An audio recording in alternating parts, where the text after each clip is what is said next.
Assalamualaikum warahmatullahi wabarakatuh. Selamat pagi anak-anak. Materi kita kali ini adalah mengidentifikasi tanaman sayuran dan persyaratan tumbuh pada agribisnis tanaman sayuran kelas 11 ATPH.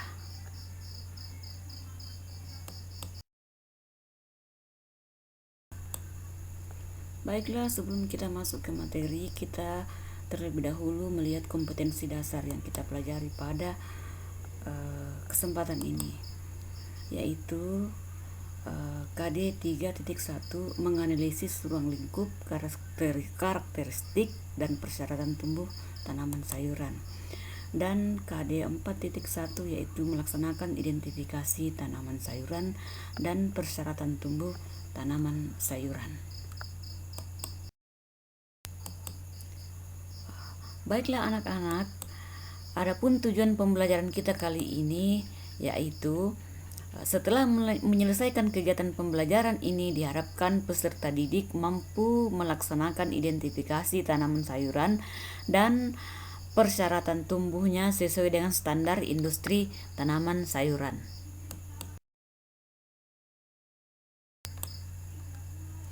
Sekarang kita masuk di ruang lingkup tanaman sayuran.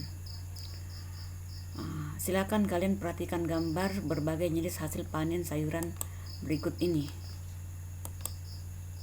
Ya, di gambar pertama, kemudian gambar kedua, gambar ketiga, gambar keempat, kelima, dan keenam.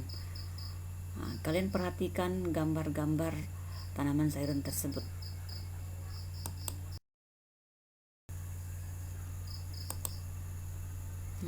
Setelah menganalisis, memperhatikan gambar tadi, berikut ada beberapa pertanyaan yang mesti kalian selesaikan. Yang pertama, informasi apa yang dapat kalian peroleh setelah melihat gambar-gambar di atas. Kemudian, apakah perbedaan dari setiap jenis hasil panen pada gambar tersebut? Dan diskusikan dengan teman sekelas Anda secara berkelompok.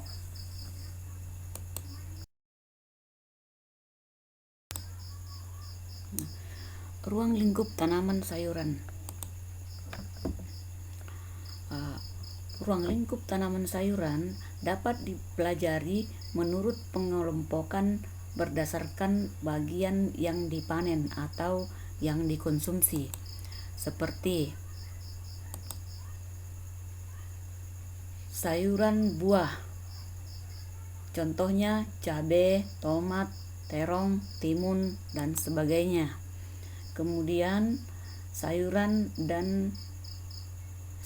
daun, contoh sawi, bayam, kangkung, dan sebagainya.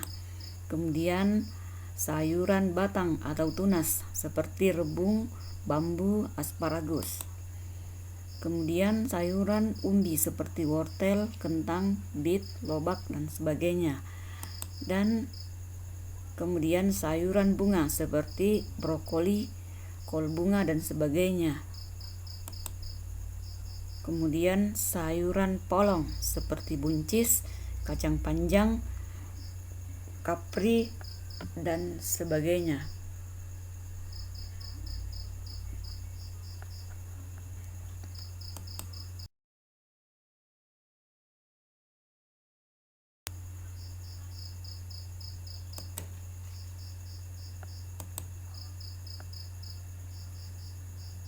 Di samping itu, tanaman sayuran juga dikelompokkan berdasarkan tempat tumbuhnya, yakni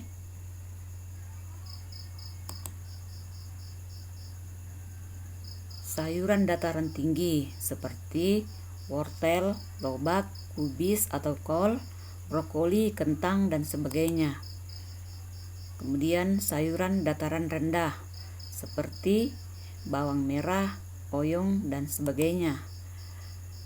Dan ada juga sayuran dataran tinggi dan sayuran dataran rendah seperti cabai, terong, kangkung, dan bayam.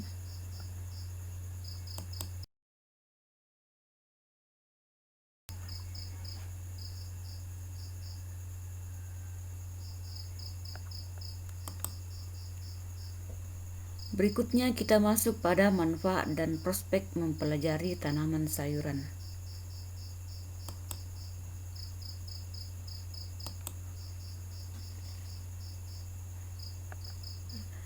Mengingat sayur adalah merupakan salah satu kebutuhan pokok yang digunakan untuk memenuhi kebutuhan gizi masyarakat, sehingga banyak petani yang memanfaatkannya sebagai peluang bisnis yang cukup menguntungkan bagi mereka.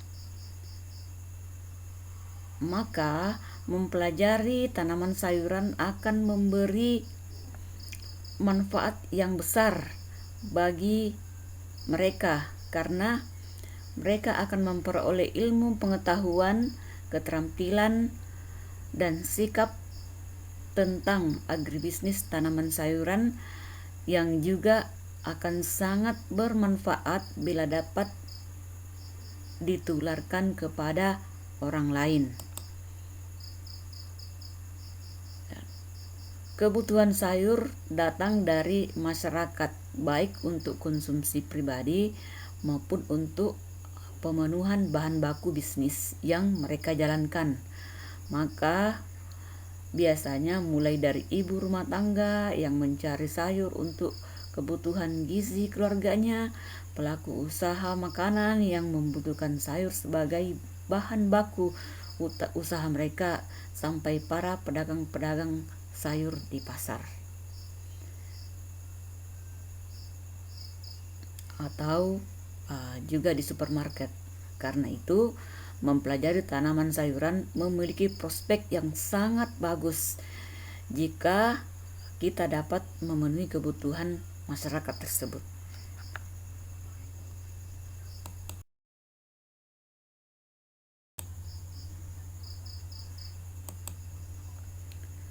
Berikut kunci sukses memproduksi tanaman sayuran. Ada beberapa hal ya, ada 5 kunci sukses memproduksi tanaman sayuran. Yang pertama adalah bibit. Kunci utama dalam budidaya adalah mempunyai bibit yang berkualitas. Kita harus ketahui benar ciri khas atau karakteristik bibit yang akan kita tanam tersebut.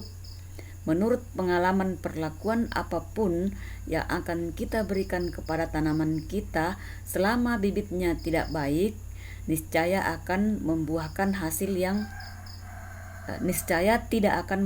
hasil yang maksimal. Jadi sekali lagi, kunci utama sukses budidaya tanaman sayuran adalah mempunyai bibit yang berkualitas.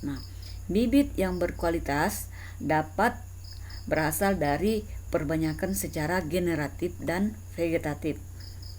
Kemudian yang kedua adalah pupuk. Kita harus paham benar bahwa berapa jumlah pupuk yang dibutuhkan oleh tanaman kita. Selain itu juga jenis pupuk apa yang disenangi oleh tanaman yang sedang kita budidayakan.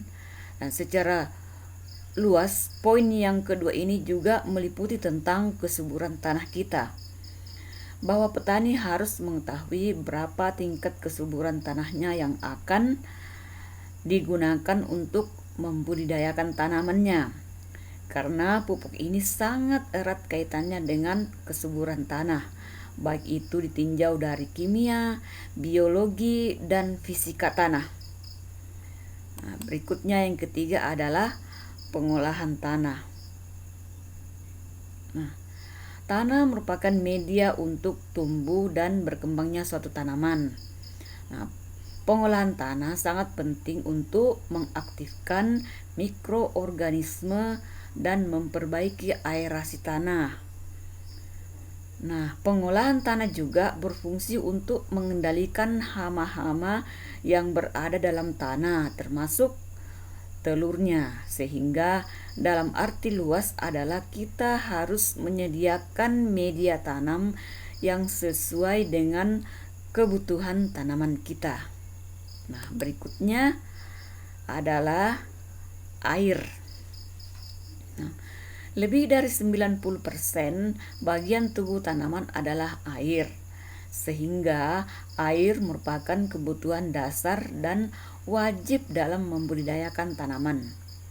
Air juga merupakan media transportasi unsur hara dari akar atau daun ke seluruh bagian tanaman.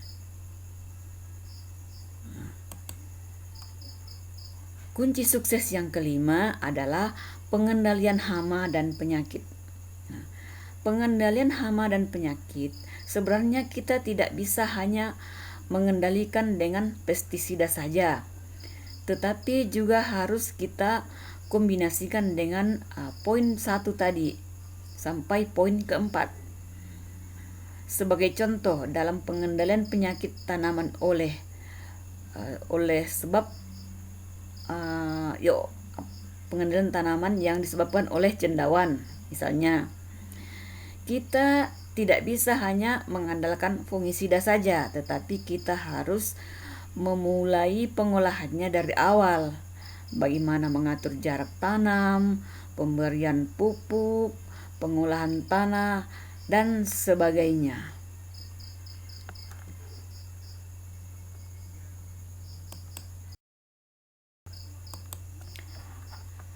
Sekarang kita masuk jenis dan karakteristik tanaman sayuran. Yang pertama adalah sayuran sawi atau Brassica spp.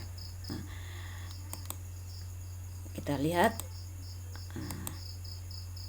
ada beberapa jenis.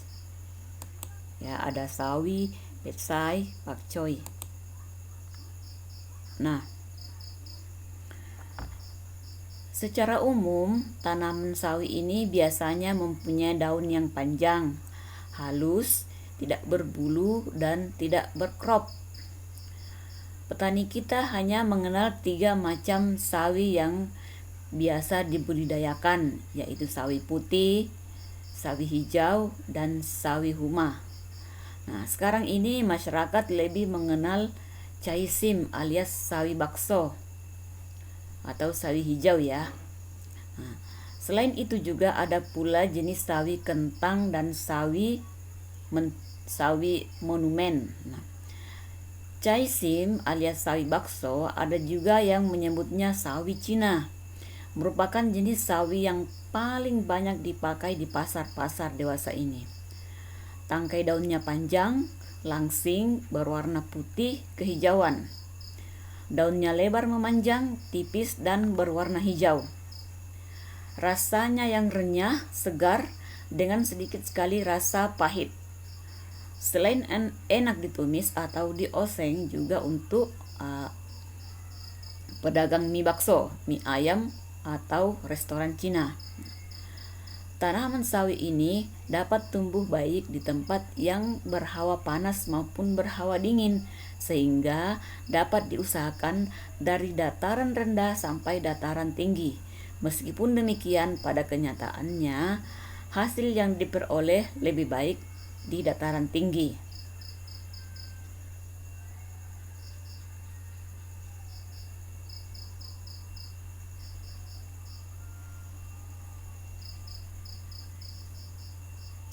Tanaman sawi ini akan tahan terhadap air hujan sehingga dapat ditanam sepanjang tahun. Pada musim kemarau yang perlu diperhatikan adalah penyiraman secara teratur. Sehubungan dalam pertumbuhannya, tanaman ini membutuhkan hawa atau iklim yang sejuk. Lebih cepat tumbuh apabila ditanam dalam suasana lembab. Akan tetapi, tanaman ini juga tidak senang pada air yang menggenang, sehingga tanaman ini cocok bila ditanam pada akhir musim penghujan.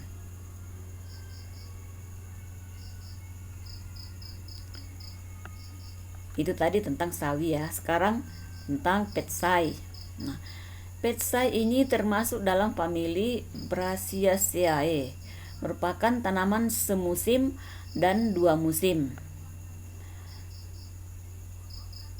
Tanaman petsai batangnya pendek sekali hingga hampir tidak kelihatan. Bentuk daunnya bulat panjang, berbulu halus sampai kasar, dan rapuh. Tulang daun utamanya lebar sekali dan berwarna putih serta banyak mengandung air.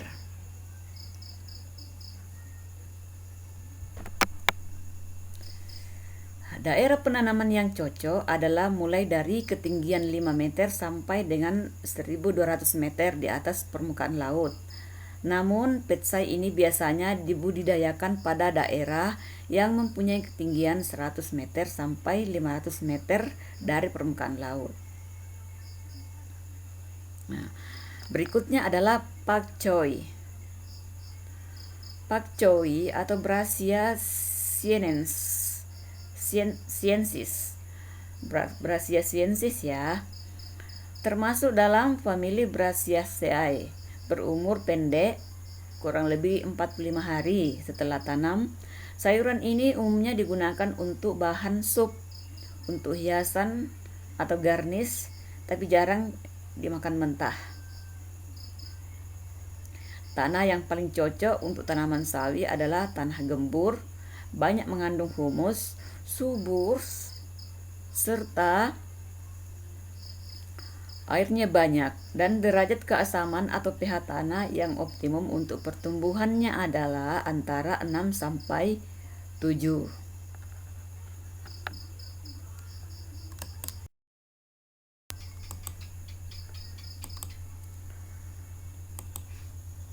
Berikutnya adalah bayam atau amaranthus. Nah, budidaya bayam efektif dilakukan di dataran rendah maupun dataran tinggi hingga ketinggian 1.000 meter dari permukaan laut. Di Indonesia terdapat 2 jenis bayam.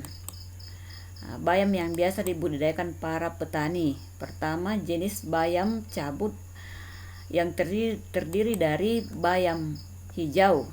Warnanya hijau terang apik keputih-putihan. Dan bayam merah warnanya merah hati, cenderung gelap. Dan yang kedua adalah bayam yang berdaun lebar dan bayam atau biasa disebut bayam raja. Warna daunnya hijau tua dan cenderung keabu-abuan. Tumbuh berdiri tegak. Cara panennya pun biasa dicabut atau dipotong. Nah, tanaman bayam ini merupakan tanaman semusim dengan siklus panen yang relatif singkat. Tanaman ini sangat mudah dibudidayakan secara organik karena umurnya relatif singkat. Bisa dipanen setelah 20 hari hingga resiko serangan hama pun relatif lebih kecil. Budidaya bayam organik ini mempunyai perakaran sama dengan budidaya non-organik. Perbedaannya pada pemberian pupuk, sedangkan untuk pengendalian hama, petani biasanya menanganinya dengan memperbaiki kesehatan tanaman seperti pemberian pupuk, pengairan, dan menjaga kebersihan lahan. Budidaya bayam ini lebih efektif dilakukan tanpa tahapan persemaian terlebih dahulu. Hal yang perlu diperhatikan adalah tanaman bayam ini memerlukan cahaya matahari penuh. Suhu ideal berkisar antara 16 sampai 20 derajat Celcius dengan kelembaban udara antara yang sedang. Namun, bayam bisa beradaptasi pada suhu panas seperti di Jakarta sepanjang kelembabannya tinggi. Nah, pada musim hujan, bayam tidak begitu baik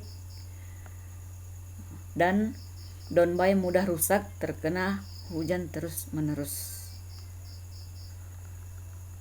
Jadi, jika musim hujan, bayam tidak bagus dibudidaya.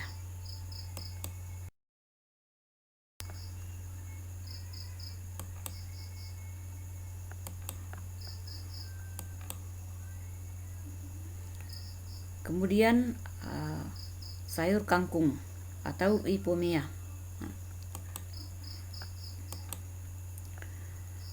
Kangkung merupakan salah satu jenis tanaman sayuran daun, termasuk ke dalam famili Gophalenceae. Daun kangkung merupakan sumber provitamin A yang sangat baik. Kangkung dapat dibedakan menjadi 2 macam, berdasarkan tempat tumbuhnya, yaitu kangkung air atau kangkung rawa, dan hidup di tempat yang basah atau berair. Dan yang kedua, kangkung darat yang hidup di tempat yang kering atau tegalan. Kangkung mempunyai daya adaptasi yang cukup luas terhadap kondisi iklim dan tanah di daerah tropis, sehingga dapat ditanam atau dikembangkan di berbagai wilayah di Indonesia.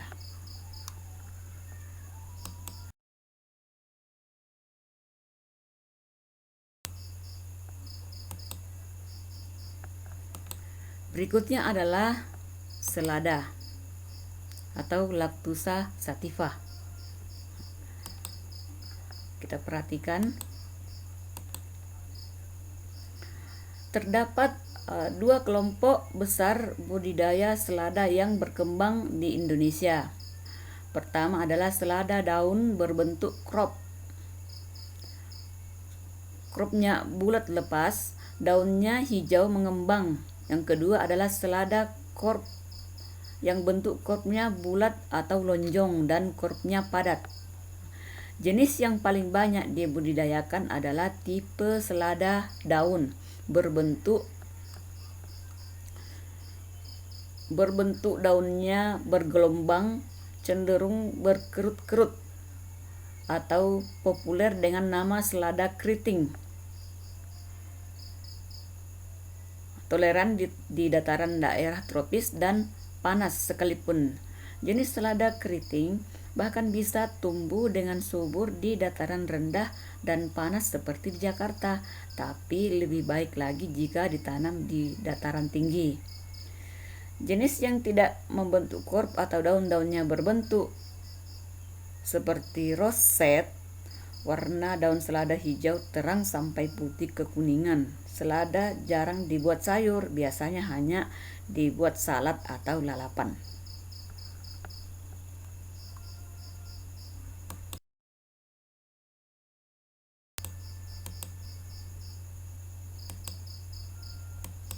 Berikutnya adalah sayur katuk. Sayur katuk termasuk ke dalam famili Euphorbiaceae. Banyak digunakan sebagai bahan sayuran atau lalapan atau pewarna makanan dan obat. Beberapa nama daerah katuk antara lain karekur, simani, dan cengkok manis. Tanaman katuk tumbuh menahun berbentuk semak-semak perdu dengan ketinggian antara 2,5 sampai 5 meter. Meskipun sudah ditanam di berbagai daerah, namun usaha budidaya tanaman katuk ini masih merupakan usaha sambilan karena potensi nilai ekonomi dan sosial tanaman ini belum banyak diungkap.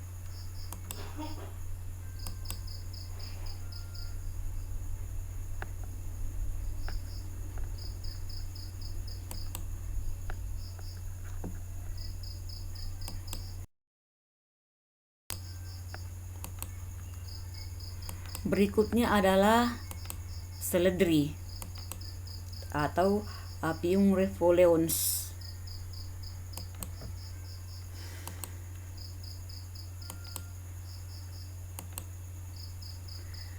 Seledri ini termasuk dalam famili Umbellifoliaceae dan merupakan salah satu komoditas sayuran yang banyak digunakan untuk penyedap dan penghias hidangan.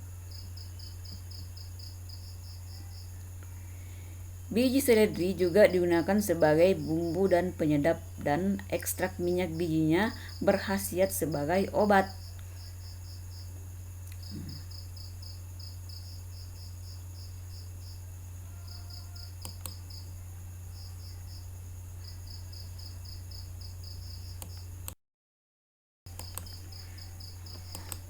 Berikutnya adalah bawang daun.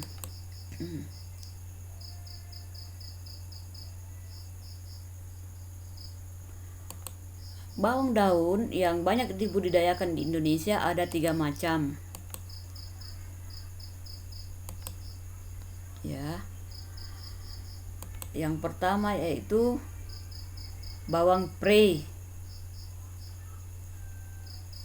tidak berumbi dan tidak mempunyai daun yang lebih lebar dibandingkan dengan bawang merah maupun bawang putih.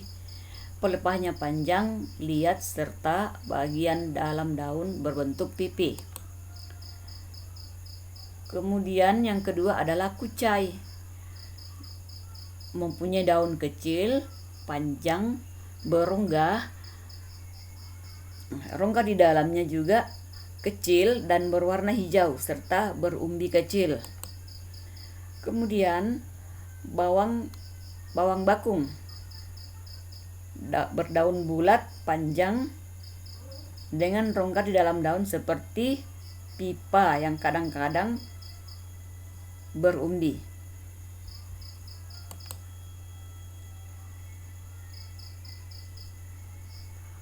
Bawang daun yang termasuk dalam famili Liliaceae ini mempunyai aroma dan rasa yang sangat khas sehingga banyak digunakan untuk campuran masakan seperti soto, sup, dan lainnya, dan juga banyak dibutuhkan oleh perusahaan produsen mie instan.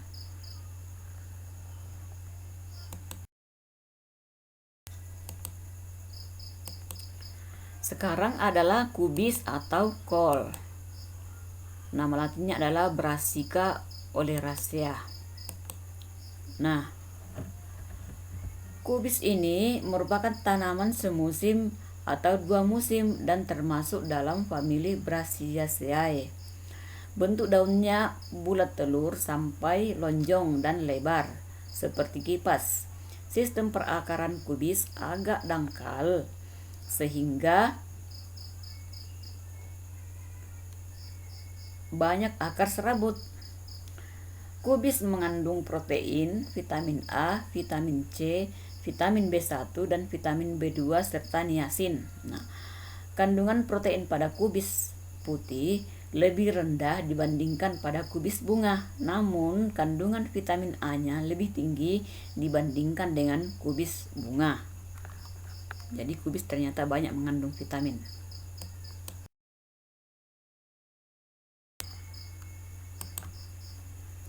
Sekarang kita masuk pada syarat tumbuh. Syarat tumbuh yang pertama itu adalah pada bayam. Bayam sangat cocok ditanam pada hampir setiap jenis tanah dan dapat tumbuh sepanjang tahun pada ketinggian sampai dengan 1000 meter dari permukaan laut. Waktu tanam bayam yang terbaik adalah pada awal musim hujan, antara bulan Oktober sampai November, atau pada awal musim kemarau, antara bulan Maret April. Bayam sebaiknya ditanam pada tanah yang gembur dan cukup subur dengan kisaran pH 6-7. Kemudian kangkung. Kangkung dapat tumbuh dan berproduksi dengan baik di dataran rendah sampai dataran tinggi atau pegunungan, kurang lebih sekitar 2000 meter dari permukaan laut, dan diutamakan pada lokasi lahan terbuka atau mendapat sinar matahari yang cukup. Tetapi jika di tempat yang terlindung, tanaman kangkung akan tumbuh memanjang tetapi kurus-kurus.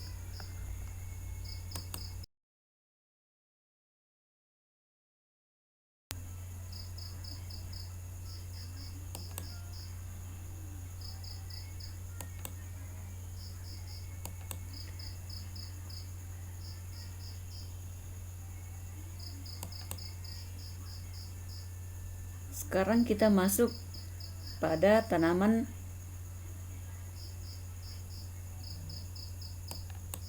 bawang daun.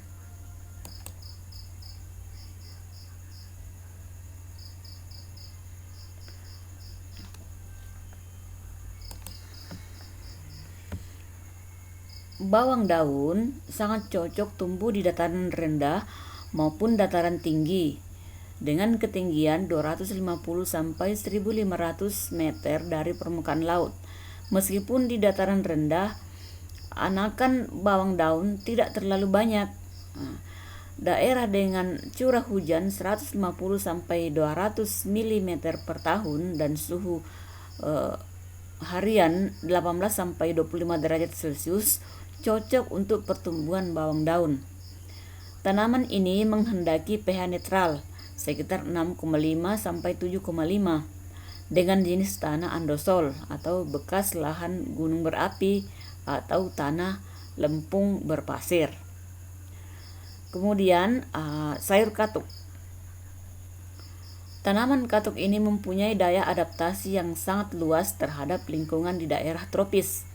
Dapat tumbuh dan berproduksi dengan baik di dataran tinggi sampai dataran rendah. Tanaman katuk toleran terhadap kondisi teduh atau bernaung, sehingga cocok ditanam di lahan pekarangan. Lingkungan yang paling ideal untuk membudidayakan tanaman katuk adalah di daerah dengan suhu udara antara 21 sampai 32 derajat Celcius dengan kelembaban antara 60 sampai 80% ya. Tanaman katuk toleran terhadap berbagai jenis tanah. Hampir semua jenis tanah cocok ditanami katuk. Untuk mendapatkan hasil yang optimal, tanaman katuk ini membutuhkan tanah yang subur atau gembur, banyak mengandung humus, beraerasi dan berdrainase baik, serta mempunyai keasaman atau pH 5,5 sampai 6,5.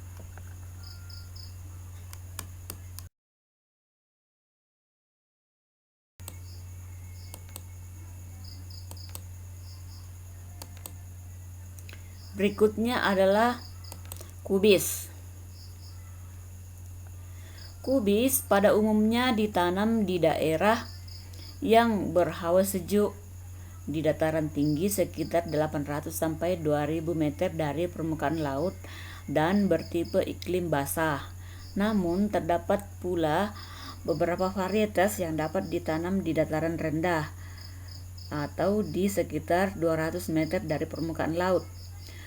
Pertumbuhan optimal yang didapatkan pada tanah yang banyak mengandung humus, gembur, porous, pH tanah antara 6 sampai 7. Waktu tanam yang paling baik pada awal musim hujan atau awal musim kemarau. Namun kubis dapat ditanam di sepanjang tahun dengan pemeliharaan yang lebih intensif. Berikutnya adalah selada. Selada ini tumbuh baik di dataran tinggi atau di pegunungan. Di dataran rendah, kropnya kecil-kecil atau cepat berbunga. Pertumbuhan yang optimal pada tanah yang subur, banyak mengandung humus, mengandung pasir atau lumpur. Suhu yang optimal untuk tumbuhnya antara 15 sampai 20 derajat Celcius. pH tanah antara 5 sampai 6,5. Waktu tanamnya yang terbaik adalah pada akhir musim hujan. Walaupun demikian, dapat pula ditanam pada musim kemarau dengan pengairan atau penyiraman yang cukup.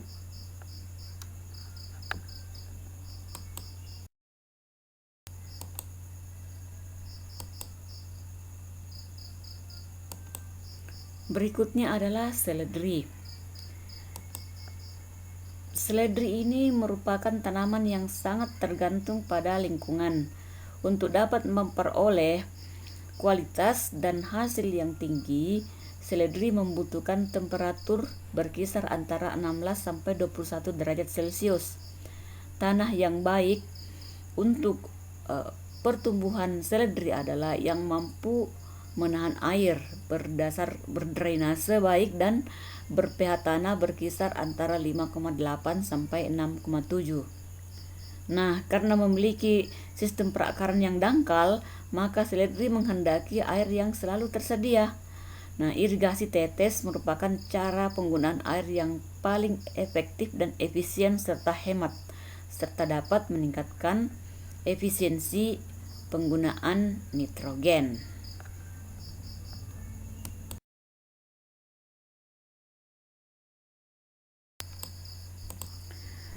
Nah, alhamdulillah anak-anak, demikianlah tadi pelajaran kita tentang mengidentifikasi tanaman sayuran dan persyaratan tumbuh. Adapun pertanyaan tadi silakan didiskusikan dengan teman-temannya. Sampai jumpa. See you. Assalamualaikum warahmatullahi wabarakatuh.